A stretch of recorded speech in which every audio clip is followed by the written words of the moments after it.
सभी को जय मसीह की। प्रभु यीशु मसीह के नाम में आपकी सलामती मांगता हूँ।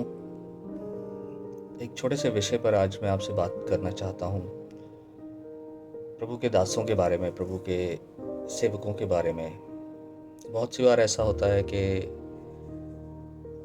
हम प्रभु के सेवकों के बारे में बहुत कुछ बोलते हैं, उनके बारे में बहुत कुछ विचार रखते हैं, उनके बारे में बहुत कुछ टिप्पणियां करते हैं। मैं उन सेवकों की बात कर रहा हूं जो प्रभु यीशु मसीह के सच्चे दास हैं और ईमानदारी और वफादारी के साथ उनकी सेवा, प्रभु यीशु मसीह की सेवा कर रहे हैं। और बहुत सी बार ऐसा होता है कि बहुत से लोग उन सेवकों को हर्ट करते हैं, उनके दिल को दिखाते हैं, उनको चोट पहुंचाते हैं किसी तरह से अपनी बातों से, और बहुत सी ऐसी चीज़ें होती हैं। लेकिन मैं सच में उन सेवकों के बारे में, उनको मैं अप्रिशिएट करता हूँ कि बहुत से ऐसे सेवक हैं जो आपके चोट को जो आपने पहुंचाई है, जो दुख जो आपने सेवकों को दिया है, वो फिर भी आपके लिए आशीष को मांगते हैं, क्योंकि वचन कहता है जो तुम्हें श्राप दे तुम उन्हें आशीष दो। तो सचमुच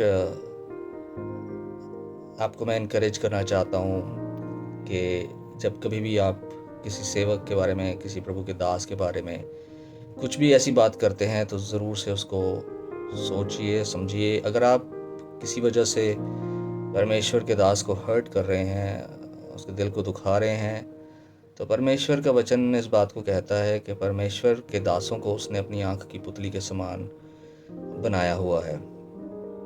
और सचमुच परमेश्वर अपने दासों की सुरक्षा करना जानता है, उनका ख्याल रखना जानता है। एक छोटे से वचन से आपको बताना चाहूँगा। प्रभु का दास पुराने नियम में दानियल जो है वो प्रभु का दास था और प्रभु की उपासना करने वाला था, परमेश्वर की उपासना करने वाला था, जो कि जीवित परमेश्वर है, यहोवा परमेश्वर की।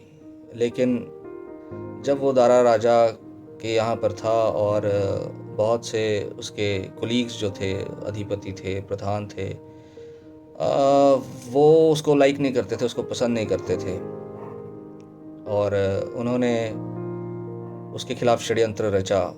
क्योंकि वहाँ पर एक ऐसा राजा ने कहकर लॉ पास करवा दिया था कि जो कोई राजा के अलावा या राजा के कानून के अलावा कुछ और भी किसी दूसरे परमेश्वर की आराधना करेगा, उसके लिए सज़ा का हुक्म है। और ऐसा ही हुआ, क्योंकि दानियल जो था वो यहोवा से प्रार्थना करने वाला व्यक्ति था, और इसी तरह से वो षड्यंत्र रचाकर उन्होंने दारा राजा के कानों को भर दिया, और जो है दारा राजा उन अधिपतियों और प्रधानों के उन बातों के कारण विवश हो गया, और दारा राजा ने दानियल को सिंहों की मान में डलवा दिया। लेकिन सारी रात वो परेशान रहा, और दुख में उसने सुबह जाकर देखा और पूछा कि क्या तेरे परमेश्वर ने, तेरे यहोवा ने तुझे बचा लिया है? और अंदर से दानियल पुकार के कहता है, हाँ, कि यहोवा ने मुझे बचा लिया है। और यहोवा का दूत आया और उसने सारे शेरों के मुंह को बंद कर दिया, और राजा बड़ा खुश हुआ और उसको उन शेरों की मान से बाहर निकाल लिया। और इसका रिजल्ट क्या हुआ आपको मालूम?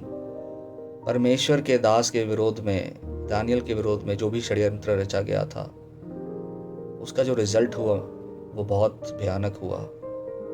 जिन लोगों ने भी ये षड्यंत्र रचा था, जिन लोगों ने भी ये साजिश रची थी, दारा राजा ने उनको, उनकी पत्नियों समेत और उनके बच्चों समेत उस शेरों की मांद में डाल दिया।